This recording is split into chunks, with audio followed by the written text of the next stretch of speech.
Wa rahmatullahi wa barakatuh. This is the IFTAR show.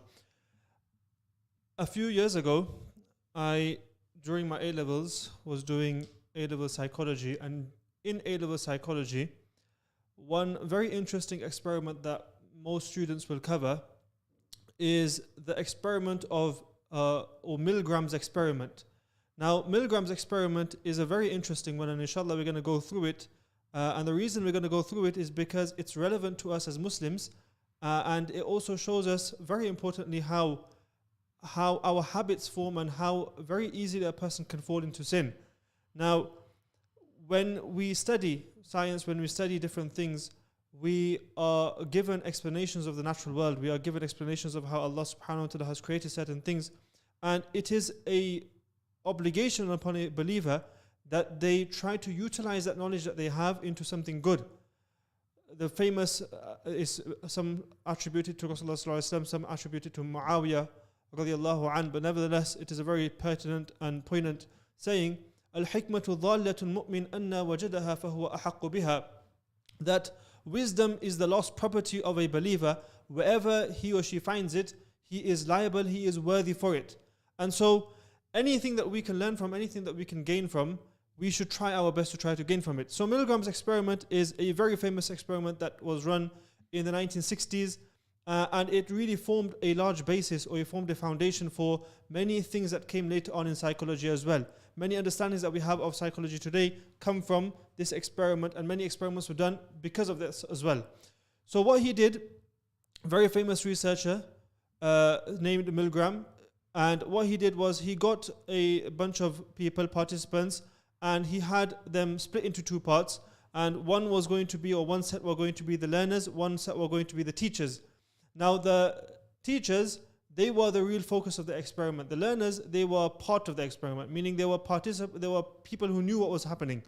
So he put them in two separate rooms, and what he did was he told the learners that, he told the teachers, that you are going to teach the learners a certain set of things. You're going to teach them some things, and when you teach them, they're going to be in a different room. They're going to repeat the answers back to you.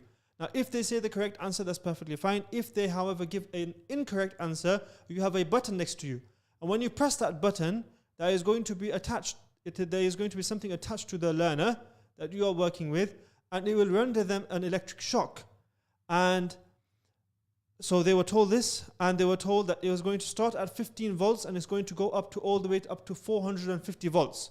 So you can imagine 450 volts, and most of the teachers that were there, most of the participants that were there, they knew that 450 volts is quite a bit, meaning it is possible that 450 volts could cause serious harm and injury, even possibly in some cases death. And they were told that if they get the incorrect answer, then it's your job basically just to prod them with that volt. It will serve as negative feedback. It will serve as something to try to prompt them to give the correct answer next time. So he sat them into two separate rooms and they started. So they sit, they start asking questions, and then he observes this. And what he found, the results of that experiment shocked so many people, and it led to so many different theories and so many understanding of why, so much understanding of why people do things and how certain things happen. But what he found, and the results of this experiment were that almost all of the participants, when the learners gave incorrect answers, and the learners were told to give incorrect answers, and when they gave incorrect answers, all of the participants reached 300 volts plus, meaning they prodded them, they gave them volts, they gave them shocks all the way till 300 volts plus, and 65%, up to 65% reached 450 volts, meaning the maximum amount of volts that they can possibly give. And even then, the experiment only stopped once the teacher had rendered, or had given 450 volts 3 times, meaning they'd reached to that point that they'd given that the most amount of shock that they possibly can give 3 times. And it's only after that that the experiment was stopped. So 65% of those participants reached that point, meaning they gave 450 volts, everything up to there, but they gave 450 volts 3 times. And it would go up in 15 volts, so 15, 30, 45, 60, etc. all the way. So you can imagine how many shocks they must have given. Now, obviously it was an experiment. The shocks weren't actually being given. the learner was in a separate room and they were imitating, or there was a recorder playing a sound of screams of help. But even then, though there were sounds there, even though the participants, the teachers, could hear the cries of anguish or the cries of pain from the learners, they still gave those shocks again and again and again. And one of the reasons, and this is the point that we're inshallah discussing this today, one of the reasons that was postulated, that was theorized, why they gave it, was because of the fact that it went up in increments of 15. Now, they knew, and Milgram knew, and many of experiments that have been conducted later on, they also know that if you put the learner and the teacher in two separate rooms and you tell them that if they get the wrong answer, you're going to give them a 450 volt shock straight, meaning a 450 volt shock that could possibly cause serious injury or possibly even kill the person, no one would do it.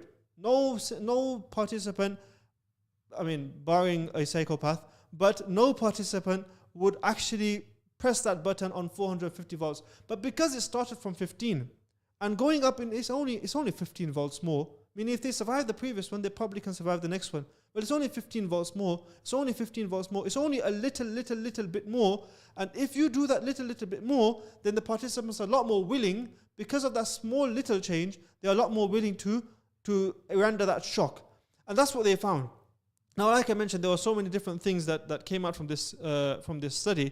But what they came up with in terms of this idea of gradual commitment, that's the phrase that came out of this, where the gradual commitment of a person to slowly do something. And one of the things that they learn from this is, many of the things that we do in life, if a person tells us to do something straight away, it might be abhorrent, it might be too big. But when you break something down, when you really chunk it down into small steps, and I mean, this could go into a positive way. You could break something huge that you want to do that's good, you could break it down into small steps, it becomes a lot easier. But it also works the other way. In this way, in this sense, in this experiment, it was a negative thing.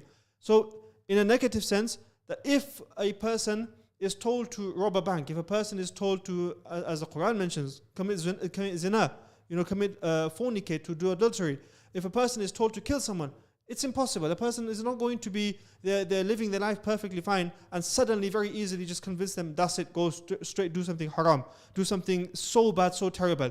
But, however, if you gradually commit them, bit by bit by bit, you start from the very small, from the very beginning, and you build up, and from that build up slowly, and each step is not that much worse than the previous one. Meaning each lie that a person tells is not that much worse than the previous one. Each thing that the person steals, he starts off with something small and he goes on bit. Then it becomes a lot easier. And that habit can be made easily, and it's not too difficult to get a person to commit such heinous crimes, which if you had told them at the onset, they would never have done. Now this has been proven in psychology. This we know as human beings, we know this. I mean, there's a very famous story that's been mentioned in many different bayans. I'm not sure how true it is. But there's a very famous story of that robber who stole from the bank, and he's in court, and his mother's there, and his mother's crying. And the mother comes and asks, why did you do this? And he's there in the court, and he, out of that anger, he hits his mother. And he says to his mother, it's your fault. So the mother says, no, how can it be my fault? I didn't do anything. You went and robbed from the bank. But the son and the robber who's now going into jail, who's going to spend so many years in jail, maybe during the course of that robbery, he killed someone, he did something terrible. He says, when I was in school and I stole that rubber, that little, that pencil, that pen, and I came home and you didn't say anything to me. You didn't tell me off. You didn't say, go give it back. You didn't make me apologize. You said, it's fine. No, it's only a small thing. Okay. That small little thing built, those little pebbles made a mountain. That small thing built on bit by bit. And now here I am today.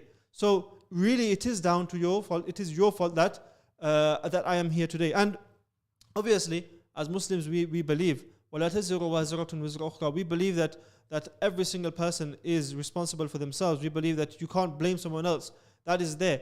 But at the same time, there is this understanding. We know as human beings, you don't need a psychology test, you don't need an experiment to tell you that it is a lot easier to do something terrible, if it is built up to that point, than if someone tells you to do it straight away. And also, now this is where we're transitioning into, or coming towards and pivoting towards the Quran. Allah subhanahu wa ta'ala tells us about how shaitan works. Allah Azza wa Jal tells us exactly how shaitan works. And Allah mentions this in the Quran in different places. And Allah tells us exactly what shaitan says, what he said before, what he says, and what he will say. Meaning Allah has told us exactly what he promised Allah subhanahu wa ta'ala, what he is going to do to us. Allah subhanahu wa ta'ala told us what he did to Adam alayhi salam and Hawa alayhi salam in Jannah. Allah subhanahu wa ta'ala told us exactly what he said as he left Jannah. Allah azza wa jal told us what he is going to do and what he is going to say and how he is going to try to remove us from the path. And Allah subhanahu wa ta'ala tells us that on the day of Qiyamah, what shaitan will say. What will shaitan come and what will he tell everyone when people try to blame him? What will shaitan say? And so we have to look at these ayat of the Quran and these ahadith that Rasulullah sallallahu alaihi wasallam has told us, and we have to see, how does shaitan work? Is it exactly how we are learning, how we have understood our own behavior to work? And that is, and in fact, it is exactly the same. Allah subhanahu wa ta'ala mentions that this is the focus today. We want to go a bit into the psychology that's mentioned in the Quran. Allah azza wa jal mentions exactly how shaitan works. And when you look in the depth of the Quran, one is, yes, we get the understanding of exactly how shaitan works. But secondly, we also get that amazing, that feeling of subhanallah. Allah subhanahu wa ta'ala has mentioned something in the Quran so brilliantly, so beautifully, so succinctly, so comprehensively in the Quran, that it's a miracle of the Quran itself, that it describes the human condition. It describes exactly how our minds work, exactly how people are led astray, exactly how we go away from the right path. So Allah azza wa jal mentions in the Quran about shaitan, the very famous story about Adam and Hawa alayhi salam, that they are in Jannah. Allah subhanahu wa ta'ala has told them that فَكُلَا مِنْهَا حَيْثُ شِئْتُمَا وَلَا تَقْرَبَ هَذِهِ الشَّجَرَةِ. Eat from wherever you want, but don't go near this tree. This one tree, don't touch it. Don't go anywhere near it. فَتَكُونَ مِنَ الظَّالِمِينَ. If you do that, you're going to be amongst the oppressors. You're going to be amongst those people who have committed something wrong. And Allah subhanahu wa ta'ala then mentions exactly what shaitan does. فَوَسْوَسَ لَهُمَا. Shaitan comes and he starts whispering. What does he whisper? Shaitan doesn't come and say immediately, go do something completely haram. Shaitan doesn't come and say, do this, do that. Shaitan, and this is shaitan again. We're talking about gradual commitment, we're talking about psychology. But shaitan's whole modus operandi, the way he works, the way his whole thing goes, is that he doesn't come and tell us straight up exactly what to do. Now you have to understand that shaitan is, he is an alim, he is a faqih, he is a mufti, he is more knowledgeable, he is the greatest psychologist, the greatest sociologist. He has lived for thousands, if not millions of years. He has lived amongst the angels. He's seen the creation of the heavens. He's seen the creations of the creation of Adam alayhi salam. He's seen every single human being that's come. Shaitan knows exactly what works with the human beings. Shaitan knows exactly what our vices are, what makes us go astray. Shaitan is the most knowledgeable about how human beings can be led astray. So Allah subhanahu wa ta'ala mentions exactly how shaitan works. And this is how we have to apply in our life. We have to see exactly how those traps are laid and how we can stop ourselves from falling into those traps. So shaitan comes to Adam alayhi salam, Hawa alayhi salam. He starts whispering. He doesn't order. He doesn't give orders straight away. He starts whispering. And then he gives a false hope. He says to Adam alayhi salam, he says, this tree that is here, he doesn't say directly go eat from it. He goes, Allah subhanahu wa ta'ala has only stopped you from eating from it because إِلَّا أَن تَكُونَ مَلَكَيْنِ أَوْ تَكُونَ مِنَ الْخَالِدِينَ. He tells them that, Allah subhanahu wa ta'ala has only stopped you from eating it because if you eat it, you will become like angels, or you will become from those people who live in Jannah forever. Now Adam alayhi salam and Hawa alayhi salam, like any other human being, if you are given the prospect of living in Jannah forever, of being amongst the lofty status of angels, of being amongst that sort of company, being so close to Allah subhanahu wa ta'ala, that sounds amazing. So Adam alayhi and Hawa alayhi salam, it's not that shaitan went and told them, you're going to do something bad, you're going to do something terrible. In fact, he's promising them with something that as human beings, as those who love Allah would want. Meaning, I am getting closer to Allah subhanahu wa ta'ala. And Allah says, وَقَاسَمَهُمَا إِنِّي لَكُمَا لَمِنَ النَّاصِحِينَ. Shaitan comes and he makes a qasam to them. I am definitely amongst those people who are your well-wishers. I am a well-wisher to you. I'm advising you of something good. And then Allah subhanahu wa ta'ala mentions, فَدَلَّهُمَا بِغُرُورٍ. That shaitan led them astray with a deception. And interestingly, the word Allah subhanahu wa ta'ala uses here, دَلَّهُمَا. The word dallahuma, and again, what I mentioned earlier about how the Quran, amazing, it's incredible. The Quran has such depth in meaning. that really it's astounding, it's flabbergasting, it's amazing the way that the Quran works. So the Quran says here, Allah subhanahu wa ta'ala says here, فَدَلَّهُمَا بِغُرُورٍ, that He led them astray with deception. And the word dalla here means, or that comes from the word dalwun. It comes from the word dalwun, which means a bucket. Now, a person who goes to a bucket, a person who goes to a well and takes a bucket, he lowers it with a rope.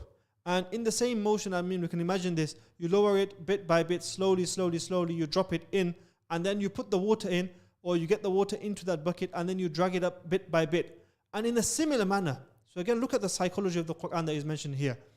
In a similar manner, shaitan worked. Allah subhanahu wa ta'ala is saying, using the word dallahuma to say that he didn't work straight away. No, he lured them in bit by bit, like how a person drags that rope, slowly pulling it up bit by bit to get that water at the bottom, to get that what you want at the bottom. Shaitan pulled them bit by bit, one by one pull by one pull. Little whisper here, a whisper there, a whisper there. I'm only looking out for you guys. I'm only doing something good for you guys. No, don't worry about me. I'm only saying something good for you. Bit by bit. And eventually, because of that, Adam and Hawa alayhi salam, our mother and our father, ate from that tree. And obviously the effect and the consequence of that, we know the full story of what happened. But Adam and Hawa alayhi salam, our mother and father, they are exactly like us. And the same thing that happened to them happens to us. And we are the same human beings that they were. We have the same thoughts and feelings as they did. And so in the same way that shaitan sought to disrupt them, sought to lead them astray and take them out of Jannah, in that same manner, in that same way, shaitan works with us. The psychology of the Quran is mentioned there straight up. And Allah subhanahu wa ta'ala is telling us exactly how shaitan will work. Shaitan will tell you bit by bit. And Allah tells us the opposite. وَلَا تَقْرَبُوا وَلَا تَقْرَبُوا الْفَوَاحِشَ وَلَا تَقْرَبُوا الزِّنَا.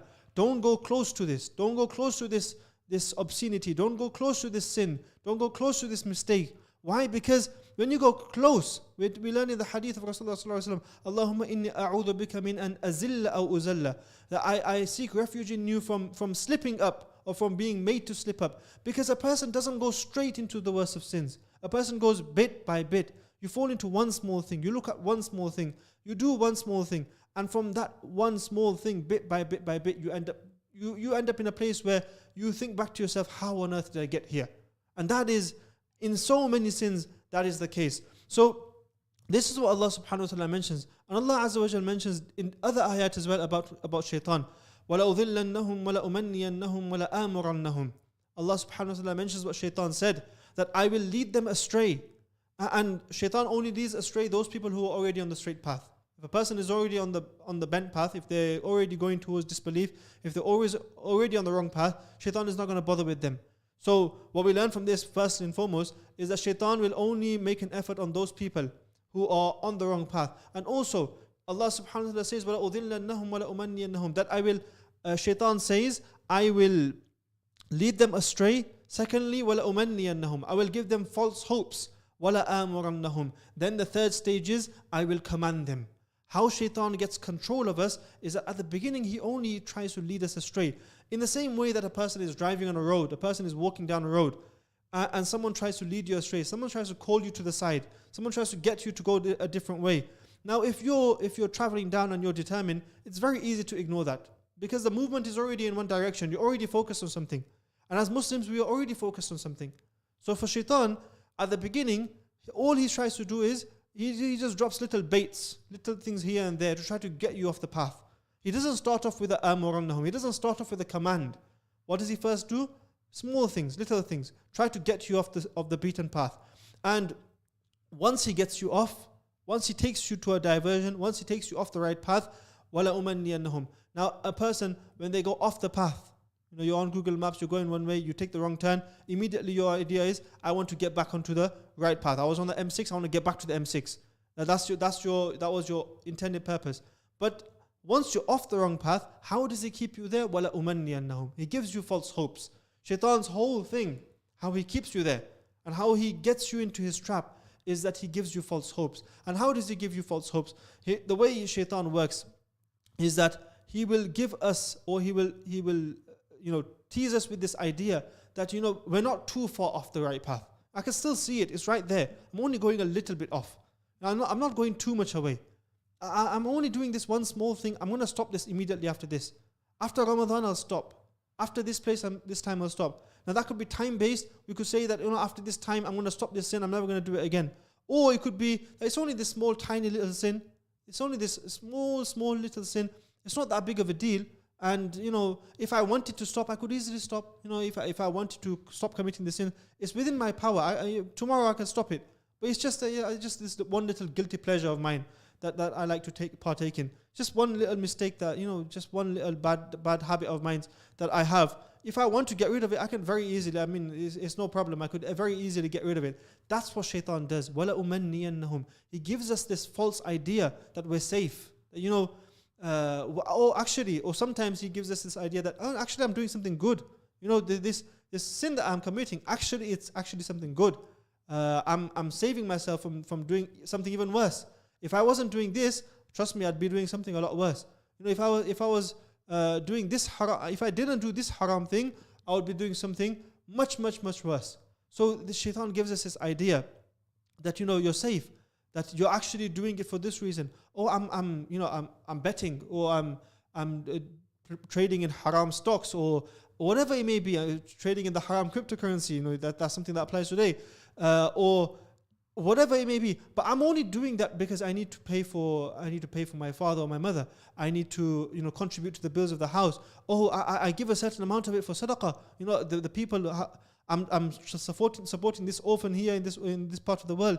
Shaitan leads us astray by telling us that what we're doing is actually good, or he tells us that it's only a small thing, it's not that big of a deal, or he tells us that it's a small thing, but after a little while I'll stop.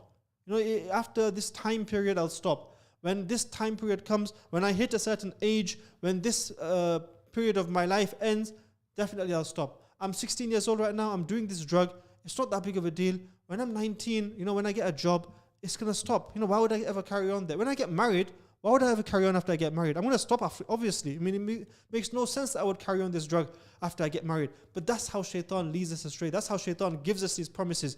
Because then when that time comes, then it's when the kid comes. When the kid comes, then I'll stop. Or when you get the job, I'm working part-time right now when I work full-time. Oh, I'm working full-time, but I'm only doing it on the Fridays. I'm only doing it on the Saturday, Sunday. It's not that big of a deal. It's only because my friend group, we're all single, mashallah, we're not doing anything right now. So we've got some time. We're just, it's because we're stressed out from our job and we need to, release a bit of steam.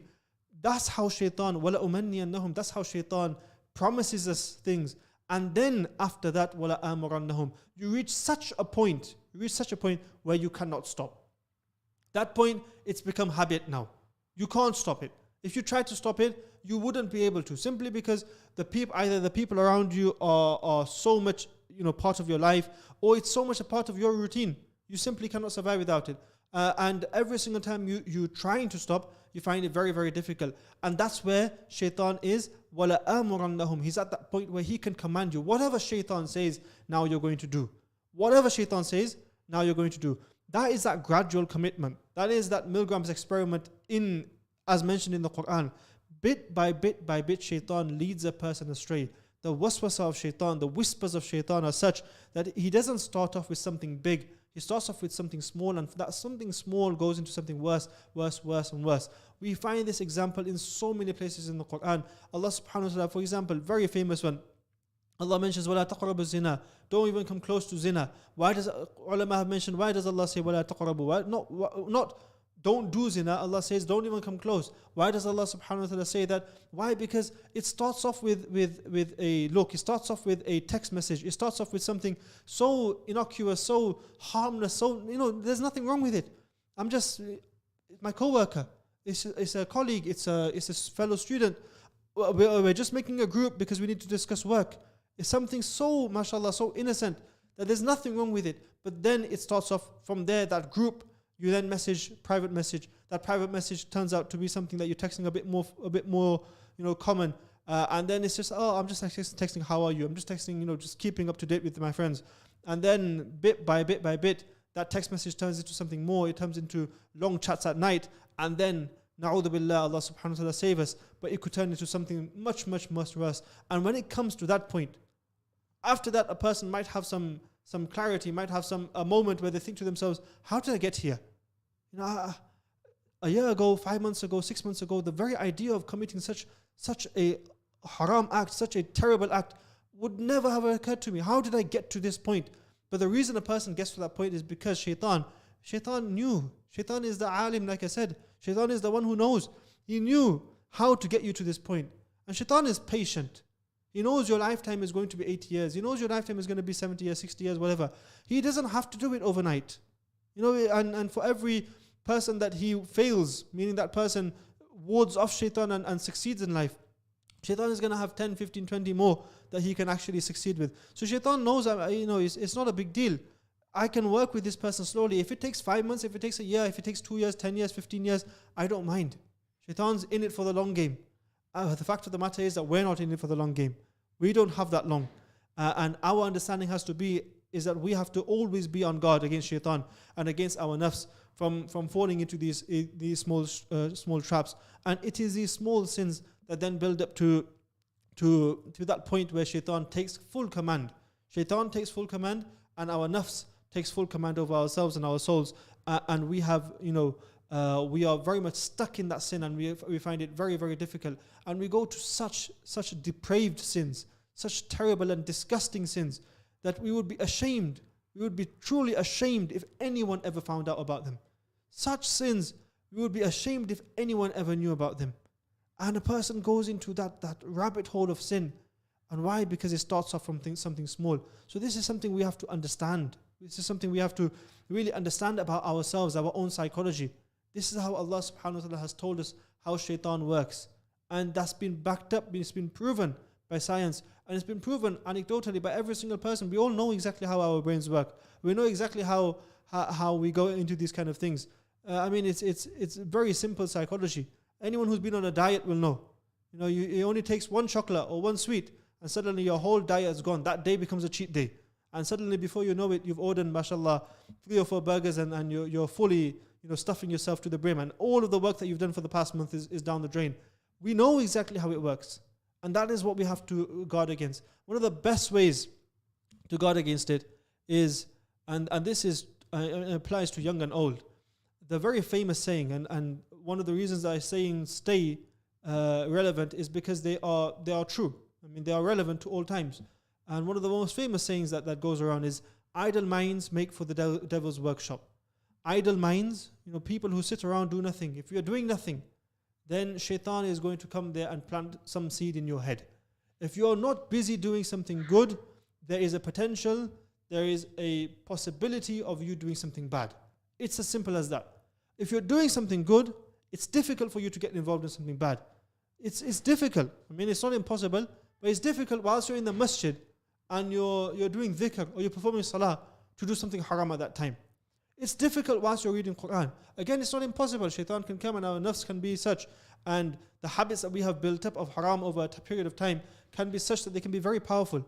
But if you're doing something good, or sometimes it might not even be something good, but just keeping ourselves engaged in something, whether that be learning, whether that be reading, whether that be something, exercise, whatever it may be, being in the company of good people, being in the company of family, anything it may be, that can be a safeguard against us committing or doing something bad and something wrong, something haram. And on this we're going to end. وآخر دعوانا أن الحمد لله رب العالمين. اللهم لك الحمد كله ولك الشكر كله وبيدك الخير كله علانيته وسره فأهل أنت أن تحمد وأهل أنت أن تعبد وأنت على كل شيء قدير. اللهم لك الحمد كالذي تقول وخير مما نقول ولك الحمد كالذي تقول لك الحمد حتى ترضى ولك الحمد إذا رضيت ولك الحمد بعد الرضا. اللهم صل على محمد النبي الأمي وعلى آله وسلم تسليما. اللهم انصر إخواننا المسلمين المستضعفين في كل مكان. اللهم انصر إخواننا المسلمين في غزة. اللهم ربنا آتنا في الدنيا حسنة وفي الآخرة حسنة وقنا عذاب النار. ربنا ظلمنا أنفسنا وإن لم تغفر لنا وترحمنا لنكونن من الخاسرين. ربنا ظلمنا أنفسنا وإن لم تغفر لنا وترحمنا لنكونن من الخاسرين. اللهم إنك عفو كريم رحيم تحب العفو فاعف عنا. اللهم إنك عفو كريم رحيم تحب العفو فاعف عنا. اللهم إنك عفو كريم رحيم تحب العفو فاعف عنا. اللهم تقبل منا صلاتنا وصيامنا وقيامنا وركوعنا وسجودنا. اللهم تقبل منا صلاتنا وصيامنا وقيامنا وركوعنا وسجودنا. اللهم ربنا لا تزغ قلوبنا بعد إذ هديتنا وهب لنا من لدنك رحمة إنك أنت الوهاب. سبحان ربك رب العزة عما يصفون وسلام على المرسلين والحمد لله رب العالمين برحمتك يا أرحم الراحمين. إذا أفطر قال ذهب الظمأ وابتلت العروق وثبت الأجر إن شاء الله. The Prophet ﷺ would say when he would break his fast, the thirst has gone and the veins have become moist and the reward has become established insha'Allah. Allahu Akbar, Allahu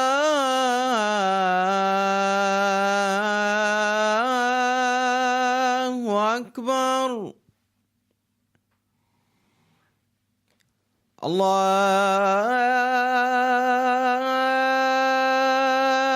Akbar,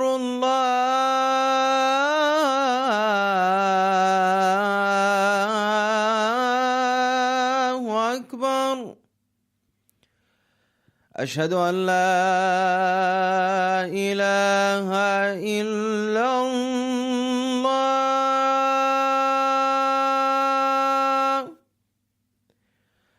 أشهد أن لا إله إلا الله.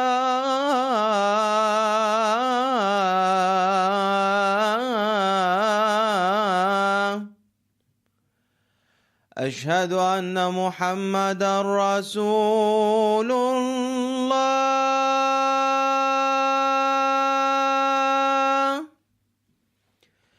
أشهد أن محمدا رسول الله.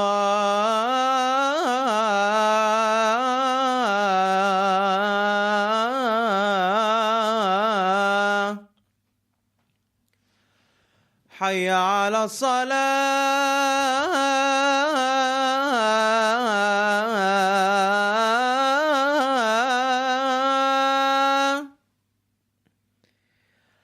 حي على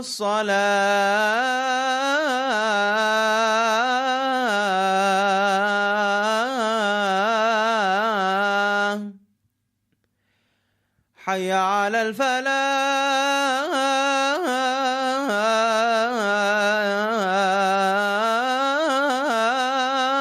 الفلاح. حي على الفلاح.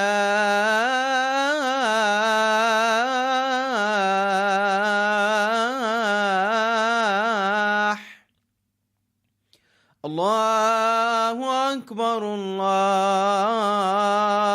أكبر، لا إله إلا الله.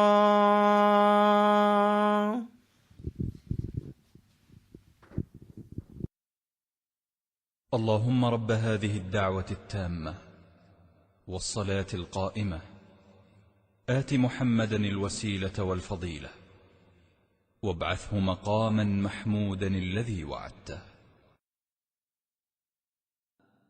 O Allah, Lord of this perfect call and everlasting prayer, grant Muhammad, peace be upon him, the wasila and the greatness, and raise him to that praised position which you have promised him.